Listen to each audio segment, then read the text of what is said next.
Pemirsa, kembali lagi bersama saya Katarina Amelia di Wanyu Sore. Muhammad Adimas Firdaus Putra alias Resbob akhirnya ditangkap polisi di Semarang atas dugaan ujaran kebencian terhadap suku Sunda dan Viking. Informasi lainnya pemirsa, oknum pejabat di lingkungan pemerintah Kabupaten Merangin, Jambi dilaporkan ditangkap kepolisian terkait dugaan kasus pelelangan kendaraan dinas. Pemirsa, inilah Wanyu Sore selengkapnya. Presiden Prabowo Subianto menanggapi desakan penetapan status darurat nasional atas banjir dan longsor di Sumatera. Ia menyatakan kondisi sudah terkendali dan menegaskan pemerintah terus memantau situasi di lapangan.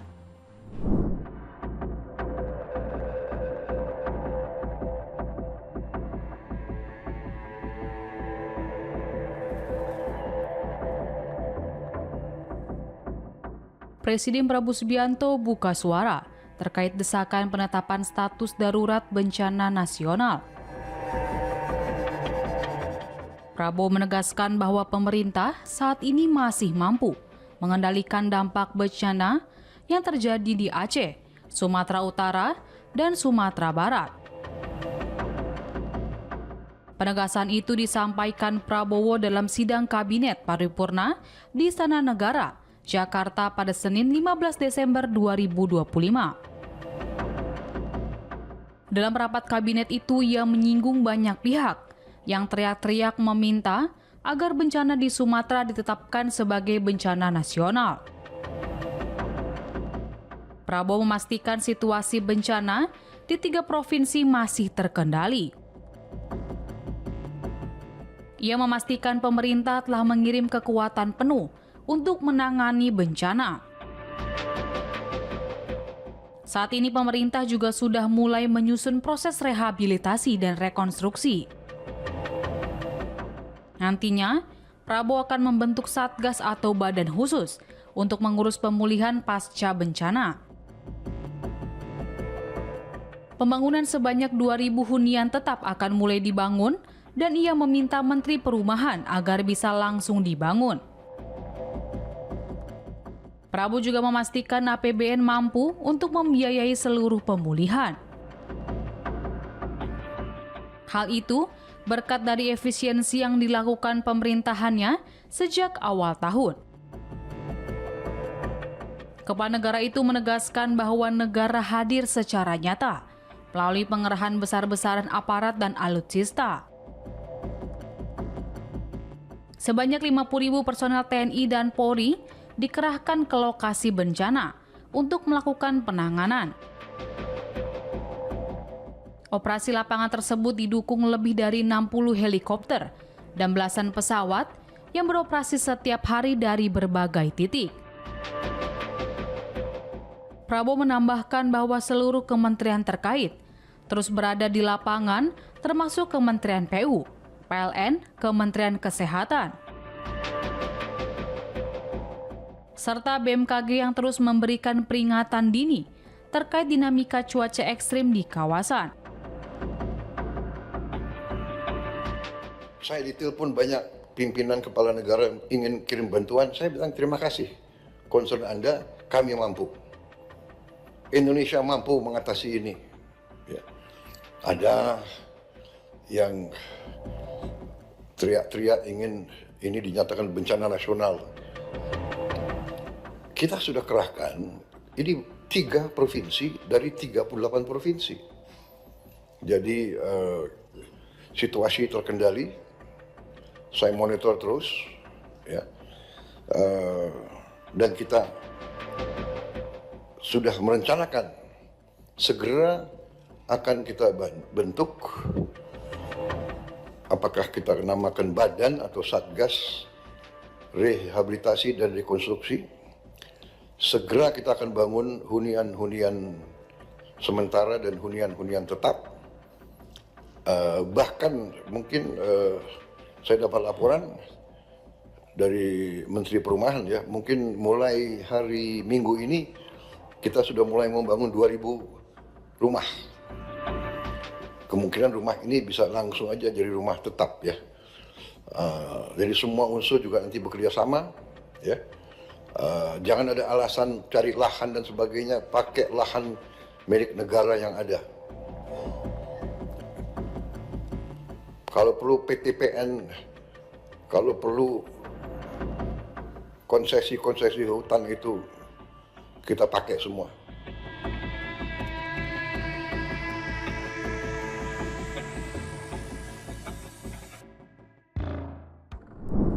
Mendagri Tito Karnavian menyatakan akan mempelajari permintaan Pemprov Aceh kepada PBB terkait penanganan banjir dan longsor. Diketahui pemerintah Provinsi Aceh sebelumnya telah menyurati UNDP dan UNICEF untuk meminta bantuan.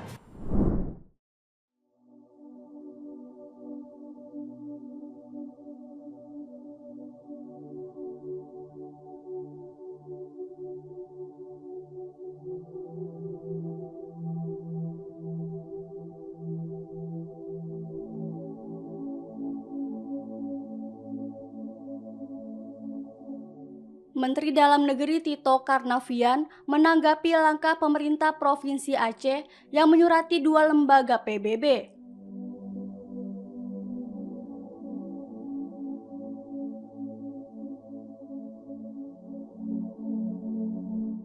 Tito mengaku belum mengetahui soal permintaan bantuan yang diajukan Aceh ke 2 lembaga tersebut.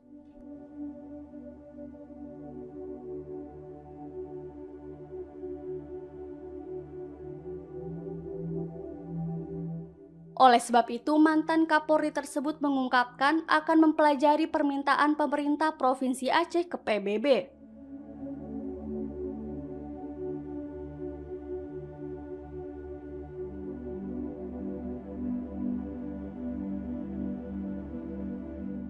Sebagai informasi, pemerintah Provinsi Aceh menyurati 2 lembaga resmi PBB, yaitu UNDP dan UNICEF agar membantu penanganan bencana banjir dan longsor di Aceh.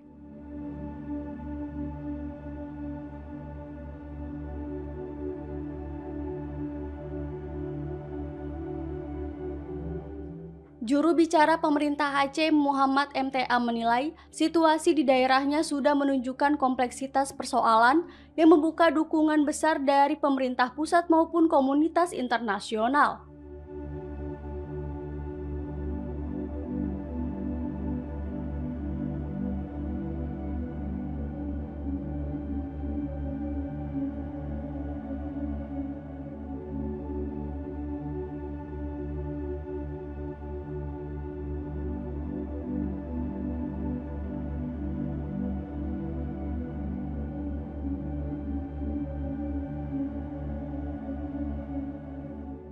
Ia mengungkapkan sekitar 77 lembaga dengan mengikut sertakan 1.960 relawannya sudah berada di Aceh.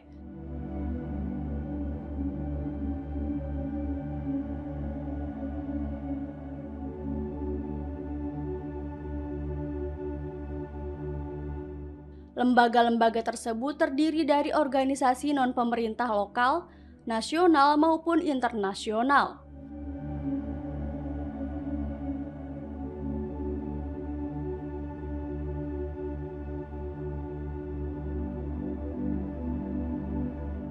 Muhammad MTA berharap kehadiran lembaga dan relawan tersebut dapat terus memperkuat kerja-kerja kedaruratan dan pemulihan bencana yang sedang berlangsung.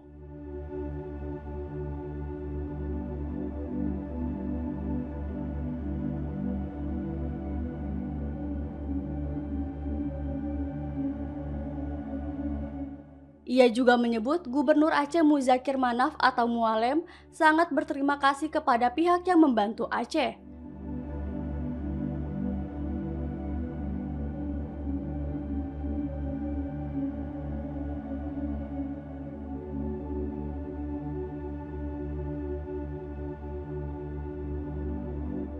Sebelumnya banjir bandang dan longsor menerjang sejumlah kabupaten kota di Provinsi Aceh, Sumatera Barat dan Sumatera Utara pada akhir November 2025. Kejadian tersebut memakan banyak korban jiwa.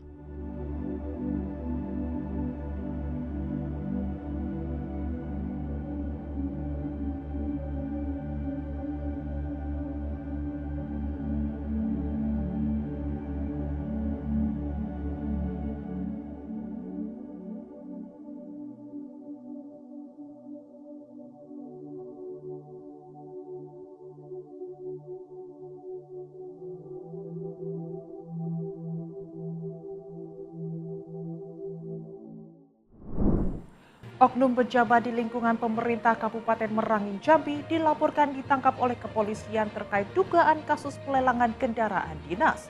Pelaku ditangkap di tempat persembunyiannya di Jawa Tengah setelah sebelumnya melarikan diri usai ditetapkan sebagai tersangka.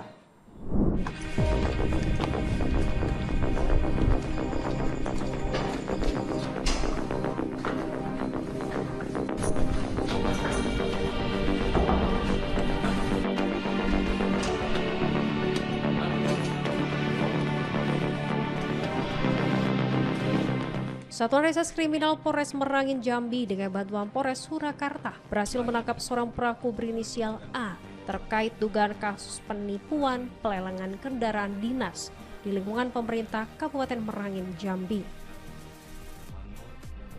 Pihak kepolisian menyampaikan bahwa pelaku ditangkap di salah satu apartemen di wilayah Surakarta, Jawa Tengah setelah sebelumnya melarikan diri usai ditetapkan sebagai tersangka dalam kasus tersebut. Pelaku diketahui merupakan oknum kepala bidang di salah satu dinas di Kabupaten Merangin, Jambi.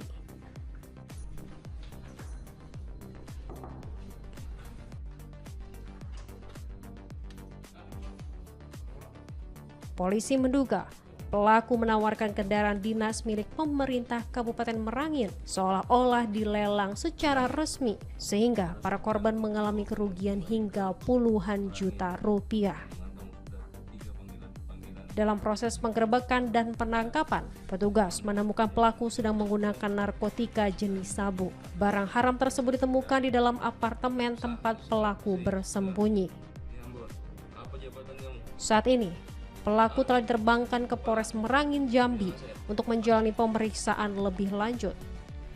Kepolisian menyatakan masih melakukan pengembangan kasus guna memastikan kemungkinan adanya pelaku lain serta menelusuri potensi korban tambahan dalam perkara tersebut.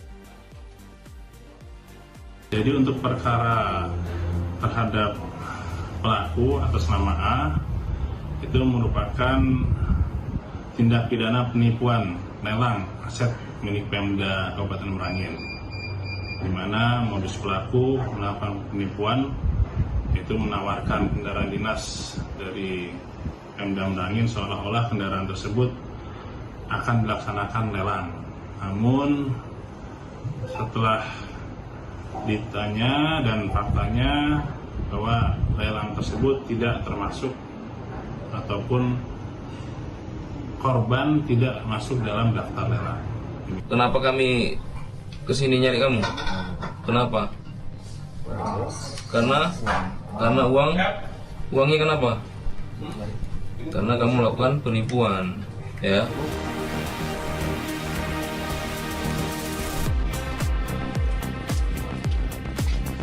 Merangin, terus akan membawa kamu kembali ke Merangin. Hubungan kamu sudah 3 panggilan saksi tidak datang, ya. Yang manut, yang kemudian menurut dan akan melakukan pemeriksaan sekitar. Sah, sah. Ini Ambon. Apa jabatan kamu? Hah? Kepala bidang aset.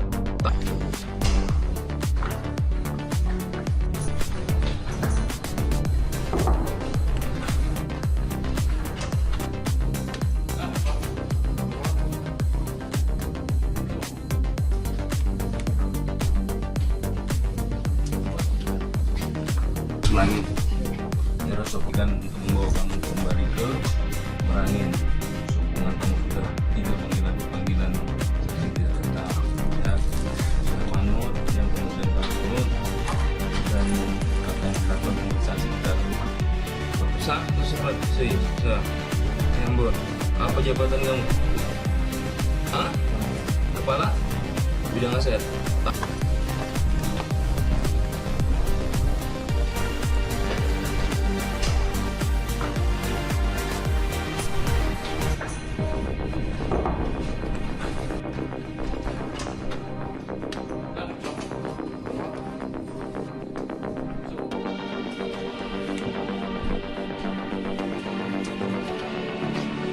Merangin, terus akan membawa kamu kembali ke Merangin.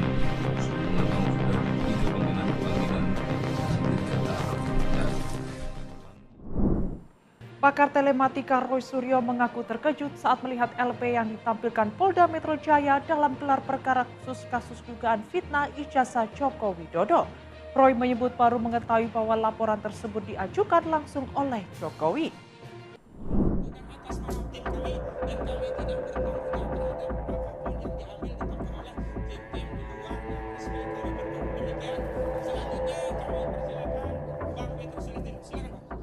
Pakar telematika Roy Suryo bersama sejumlah pihak menjalani gelar perkara khusus kasus dugaan ijazah palsu Presiden ke-7 Republik Indonesia Joko Widodo alias Jokowi di Polda Metro Jaya Senin 15 Desember.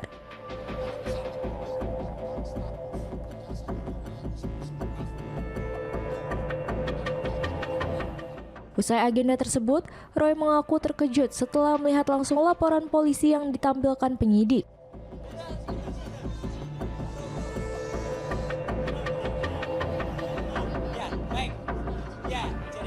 Menurut Roy, dari dokumen laporan polisi yang diperlihatkan, terungkap bahwa pelapor dalam perkara ijazah palsu tersebut adalah Joko Widodo sendiri.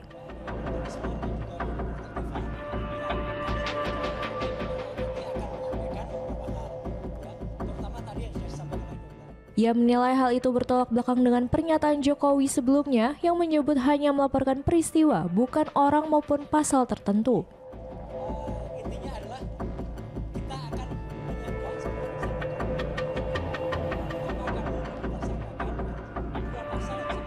Roy menyebut dalam laporan polisi atas nama Joko Widodo tercantum 6 pasal yang dilaporkan.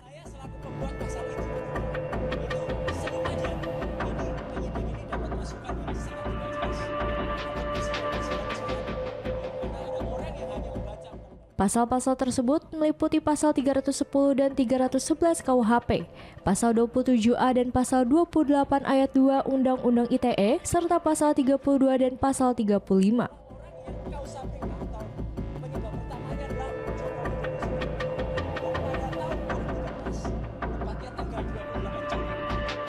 Ia menegaskan ke-6 pasal itu secara jelas tertulis dilaporkan oleh Jokowi.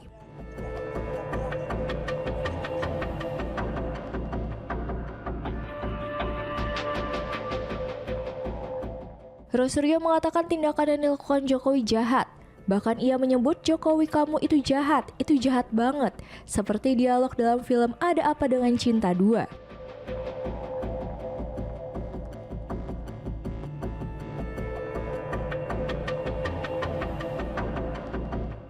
Dalam gelar perkara khusus, Roy Suryo dan rekan-rekannya juga mengaku diperlihatkan ijazah Jokowi versi analog oleh penyidik Direktorat Reserse Kriminal Umum Polda Metro Jaya.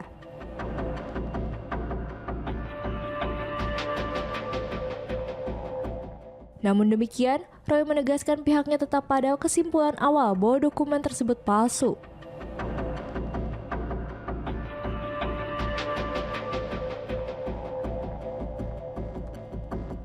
Roy menyatakan keyakinannya tidak berubah, bahkan setelah ditunjukkan ijazah yang diklaim sebagai dokumen asli.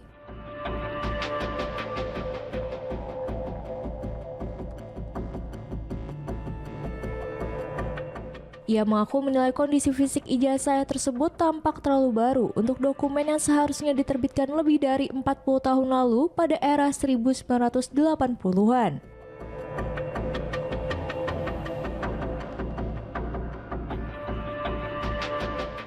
Klaim itu didasarkan pada pengalamannya yang sejak lama terbiasa dengan dokumentasi dan foto analog.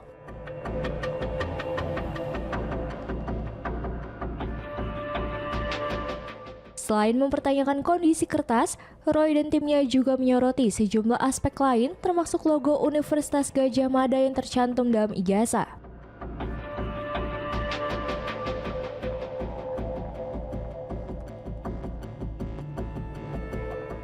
Serta fakta bahwa mereka hanya diperbolehkan melihat dokumen tanpa menyentuh atau memeriksanya secara langsung.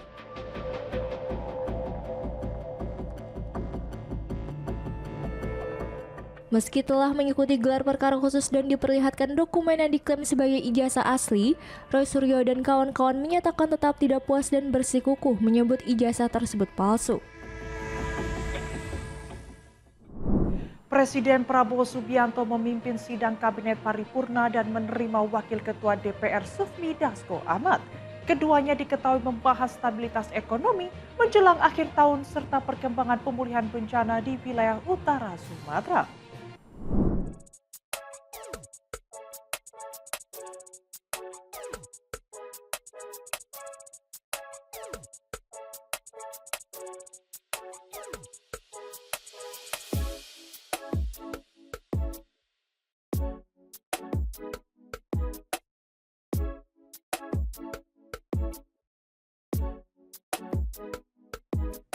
Presiden Prabowo Subianto bertemu Wakil Ketua DPR RI Sufmi Dasko Ahmad di Istana Merdeka Jakarta pada Senin 15 Desember.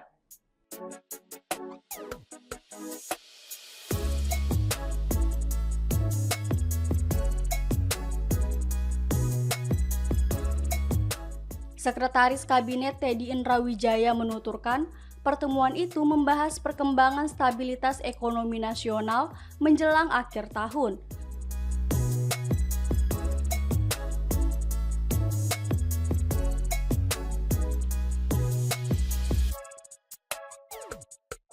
Serta berbagai langkah strategis pemerintah dalam menjaga daya tahan ekonomi.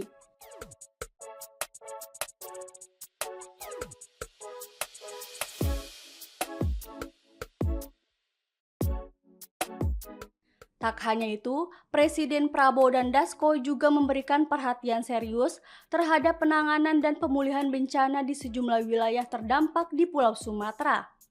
Pembahasan difokuskan pada upaya percepatan rehabilitasi dan penyaluran bantuan agar berjalan efektif serta terkoordinasi dengan baik.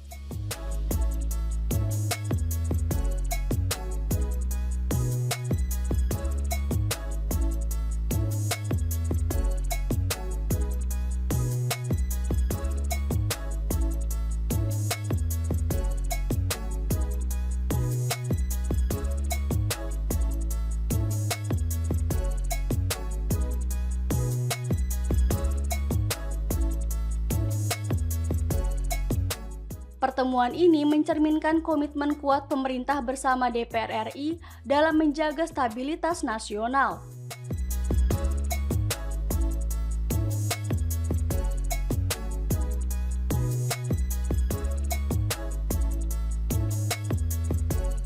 Serta memastikan kehadiran negara secara nyata dalam merespon tantangan ekonomi dan kemanusiaan, khususnya masyarakat yang terdampak bencana.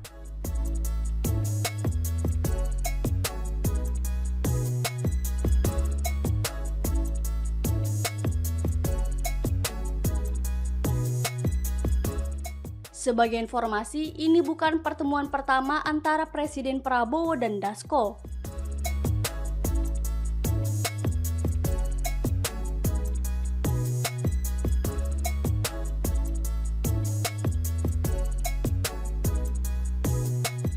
Sebelumnya, kedua tokoh tersebut juga melakukan pertemuan di kediaman Presiden Prabowo di Hambalang, Bogor, Jawa Barat pada Sabtu 22 November.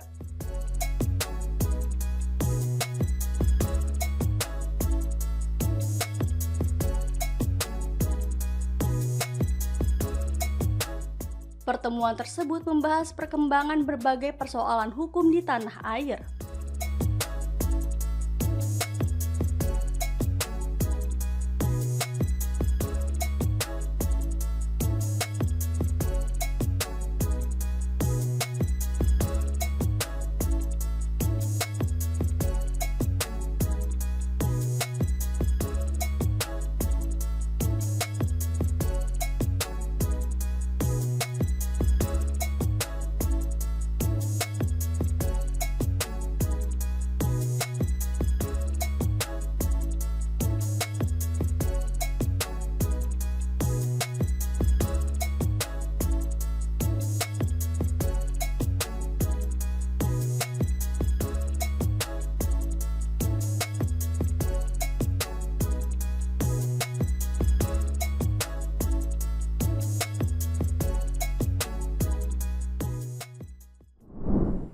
Komisi Pemberantasan Korupsi dikabarkan memanggil dan menjalankan pemeriksaan terhadap mantan Menteri Agama Yakut Kholil. Kuasa hukum Yakut Melissa Anggraini memastikan kliennya akan memenuhi panggilan penyidik KPK.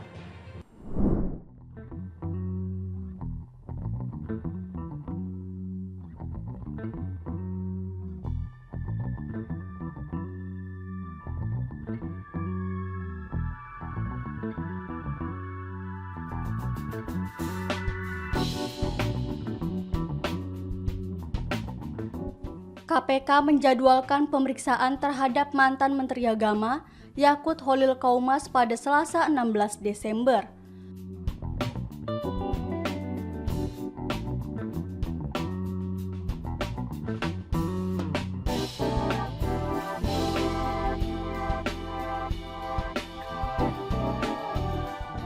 Juru bicara KPK, Budi Prasetyo menyebut, pemeriksaan tersebut merupakan lanjutan penyidikan perkara dugaan tindak pidana terkait dugaan korupsi kuota haji.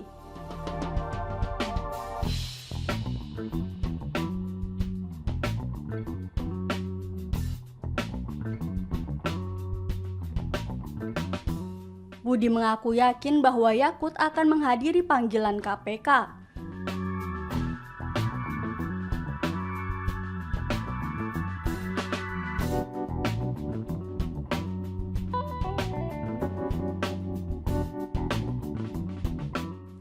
Sementara itu, kuasa hukum Yakut Melisa Anggraini memastikan kliennya menghadiri agenda pemeriksaan di KPK hari ini.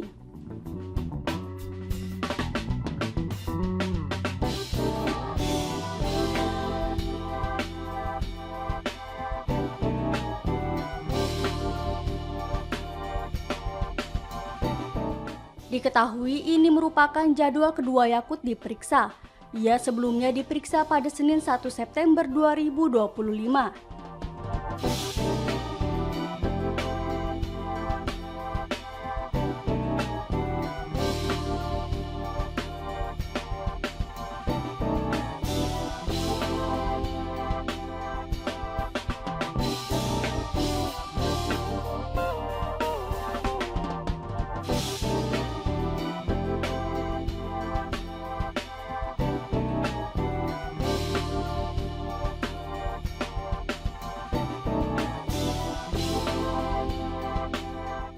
Sebagai informasi, kasus dugaan korupsi yang tengah diusut KPK terkait pembagian tambahan 20.000 jemaah untuk kuota haji 2024 atau saat Yakut menjabat sebagai Menteri Agama.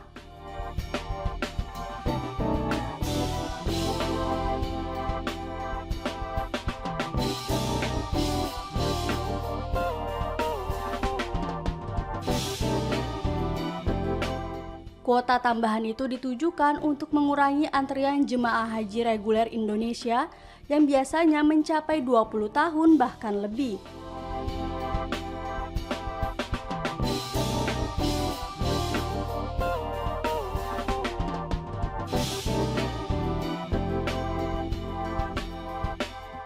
Namun kuota tambahan tersebut malah dibagi rata, yakni 10.000 untuk kuota haji reguler dan 10.000 untuk haji khusus.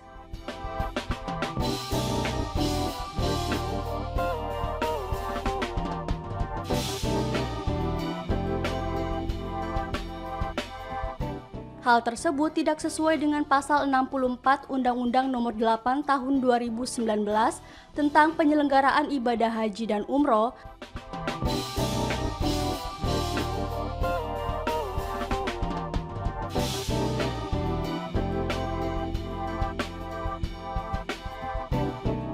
Yang mengatur kuota haji khusus sebesar 8%, sedangkan 92% untuk kuota haji reguler.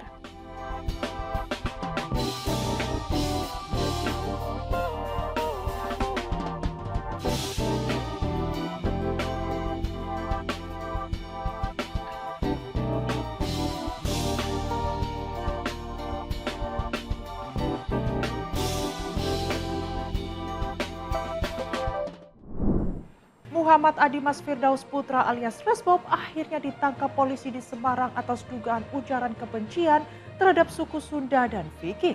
Ia dijerat pasal 28 ayat 2 junto pasal 45A ayat 2 UU ITE dengan ancaman pidana maksimal 6 tahun penjara.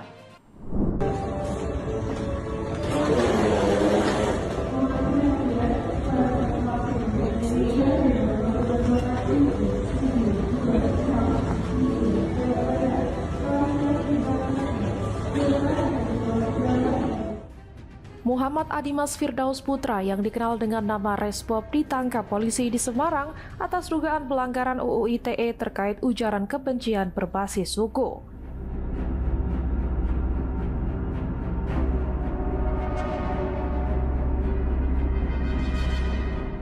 Konten live streaming yang dibuat Resbob dinilai menghina suku Sunda dan kelompok supporter Persib sehingga ia terancam hukuman maksimal 6 tahun penjara.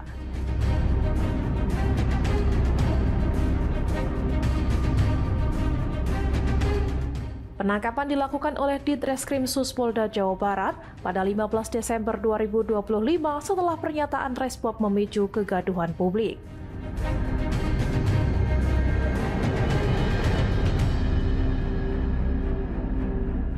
Polisi menetapkan Resbob sebagai tersangka karena menyebarkan informasi elektronik yang mengandung kebencian berdasarkan unsur suku.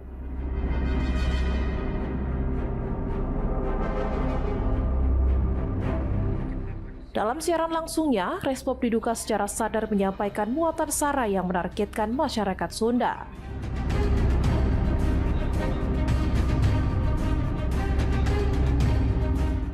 Direktur Ditresiber Polda Jabar mengungkapkan bahwa Resbob sempat berpindah-pindah tempat sebelum akhirnya diamankan di Semarang.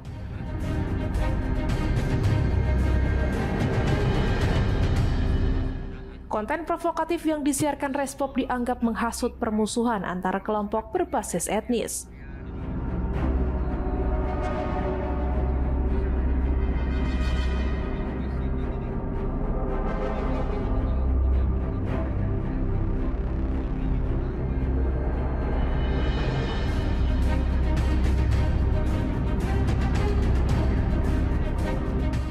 Atas perbuatannya, Resbob dijerat pasal 28 ayat 2 Jungto pasal 45A ayat 2 UU ITE dengan ancaman pidana 6 tahun.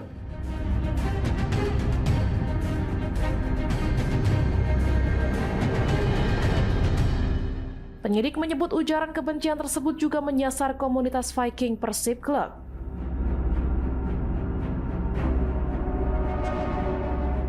Kasus ini bermula dari laporan masyarakat yang kemudian ditindaklanjuti dengan penyelidikan cepat oleh kepolisian. Video live yang beredar dinilai memenuhi unsur larangan penyebaran kebencian sebagaimana diatur dalam UU ITE. Setelah diketahui berpindah dari Surabaya hingga Surakarta, aparat akhirnya berhasil menangkap Resbob. Ucapan Resbob memicu kemarahan publik, khususnya warga Sunda, hingga berujung pada proses hukum pidana.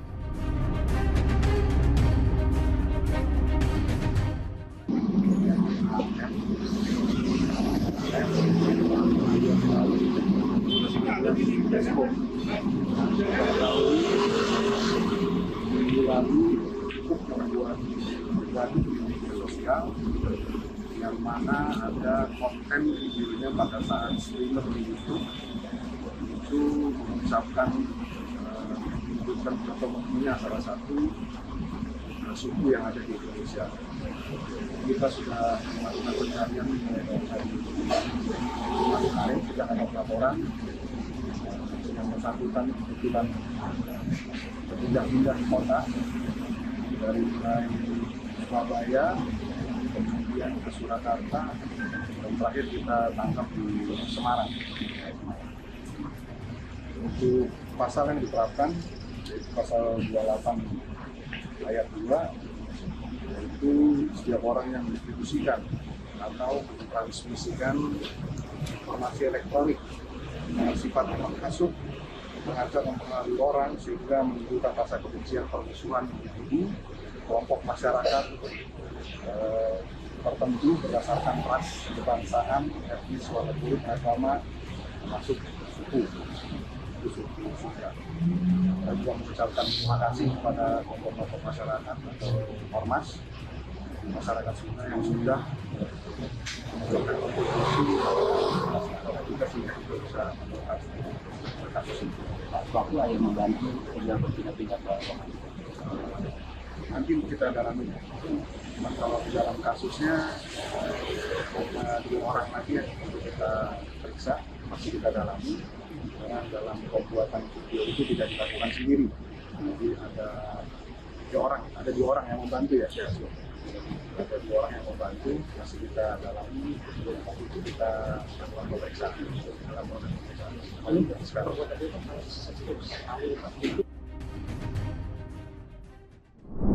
Demikian informasi yang dapat kami sampaikan pemirsa. Terima kasih telah bergabung bersama kami. Saya Katarina Amelia dan seluruh tim yang bertugas mengucapkan sampai jumpa di One News sore berikutnya. Setiap hari pukul 6:30 malam hanya di kanal YouTube TV One News.